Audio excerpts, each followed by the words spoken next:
Cinema കണ്ടുകൊണ്ടിരുന്നപ്പോൾ പറന്നുപോയ കിളികളൊന്നും ഇതുവരെ കൂടണഞ്ഞിട്ടില്ല.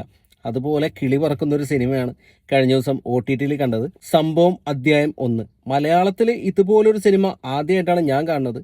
Time ലൂപ്പാണ് ഈ സിനിമയിൽ പ്രതിപാദിക്കുന്ന വിഷയം. ഈ സിനിമ നമ്മൾ കണ്ടിട്ട് ഇതിൽ എന്താണ് നടന്നുകൊണ്ടിരിക്കുന്നതെന്ന് മനസ്സിലാവുന്നില്ല. കാരണം ഒരുപാട് ടൈമും കാര്യങ്ങളും ഒരുപാട് ക്യാരക്ടേഴ്സൊക്കെ വന്നിട്ട് ഇപ്പം നടക്കുന്നത് എന്താണ്, പഴയതേതാണ്, ആകെ കൂടി മൊത്തത്തിൽ കൺഫ്യൂഷൻ എന്ന് പറഞ്ഞാൽ നമ്മുടെ തലയിലെ മൊത്തം കിളിയും പറന്നു പോകും. അതുപോലത്തെ ഒരു ത്രില്ലർ മൂവിയാണിത്. ജിത്തു സതീശൻ മംഗലത്താണ് ഈ സിനിമ കഥ എഴുതി സംവിധാനം ചെയ്തിരിക്കുന്നത്. ഒരു രക്ഷയില്ല. കിടിലൻ ഡയറക്ഷൻ, കിടിലൻ റൈറ്റിംഗ്, ഇതൊക്കെ എങ്ങനെ എഴുതി ഉണ്ടാക്കുന്നു എന്നുള്ളത് മനസ്സിലാവുന്നില്ല. അപ്പോൾ അടിപൊളി സ്ക്രിപ്റ്റിംഗ് ആണ് പടത്തിൻ്റെ. അതുപോലെ തന്നെ ഡയറക്ഷൻ, കിടിലൻ മേക്കിംഗ് ആണ്.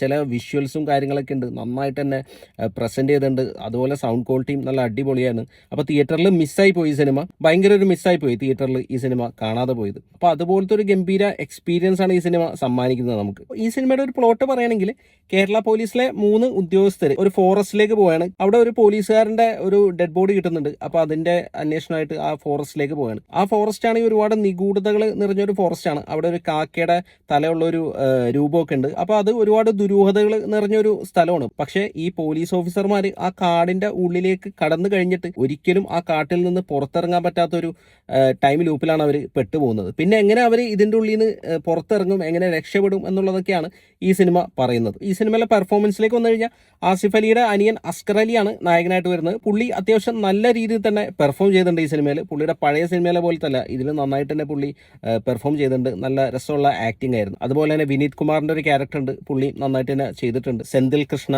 അസീം ജമാൽ എന്നിവരൊക്കെയാണ് ഈ സിനിമയിലെ മറ്റ് താരങ്ങൾ. അവരും കിട്ടിയ റോള് ഭംഗിയായിട്ട് തന്നെ ചെയ്തിട്ടുണ്ട്. പിന്നെ ഒരുപാട് പുതുമുഖങ്ങൾ ഈ സിനിമയിൽ അഭിനയിച്ചിട്ടുണ്ട്. അവരും കൊള്ളാവുന്ന ഒരു പെർഫോമൻസ് തന്നെയാണ് കാഴ്ചവെച്ചിരിക്കുന്നത്. ഗുഡ്വിൻ തോമസ് ആണ് ഇതിന്റെ മ്യൂസിക് ചെയ്തിരിക്കുന്നത്. കിഡിലെ മ്യൂസിക് ആയിരുന്നു. ബാക്ക്ഗ്രൗണ്ട് മ്യൂസിക്കും കാര്യങ്ങളൊക്കെ നന്നായിട്ട് തന്നെ വന്നിട്ടുണ്ട് സിനിമയിൽ. നവീൻ നാജോസ് ആണ് ഇതിന്റെ സിനിമാറ്റോഗ്രാഫി ചെയ്തിരിക്കുന്ന. കിഡിലെ വിഷ്വൽസ് ആയിരുന്നു കേട്ടോ. വിഷ്വൽസ് ഒക്കെ ഒരു രക്ഷയില്ല, നല്ല രസമായിട്ട് തന്നെ വന്നിട്ടുണ്ട്. അരുൺ പ്രകാശിന്റെ എഡിറ്റിങ്ങും എടുത്തു പറയേണ്ടതാണ്. ഓരോ ടൈം ലൈനിൽ കാര്യങ്ങൾ നടക്കുന്നതൊക്കെ നല്ല രസമായിട്ടാണ് പുള്ളി മിക്സ് ചെയ്തിരിക്കുന്നത്. അപ്പോൾ ആകമൊത്തത്തിൽ പറയുകയാണെങ്കിൽ മിസ്റ്റീരിയസ് ത്രില്ലർ മൂവീസൊക്കെ കണ്ട് ഇഷ്ടപ്പെടുന്നവരാണ് നിങ്ങളെങ്കിൽ കണ്ട് കിളി പറത്താൻ പറ്റിയൊരു സിനിമ തന്നെയാണ് സംഭവം അധ്യായം 1. അപ്പോൾ നിങ്ങൾ ഈ സിനിമ കണ്ടിട്ടുണ്ടെങ്കിൽ നിങ്ങളുടെ അഭിപ്രായം കൂടി ഒന്ന് കമൻറ്റ് ചെയ്യാം. വീഡിയോ ഇഷ്ടപ്പെട്ടാലൊന്ന് ലൈക്ക് ചെയ്യാം. ചാനലൊന്ന് സബ്സ്ക്രൈബ് ചെയ്താൽ സന്തോഷം. ജിയോ ഹോട്ട്സ്റ്റാറിലാണ് ഈ സിനിമ സ്ട്രീം ചെയ്യുന്നത്. അപ്പോൾ എന്തായാലും ഒന്ന് കണ്ടു നോക്കുക. ഗംഭീര ഒരു സിനിമ തന്നെയാണ്.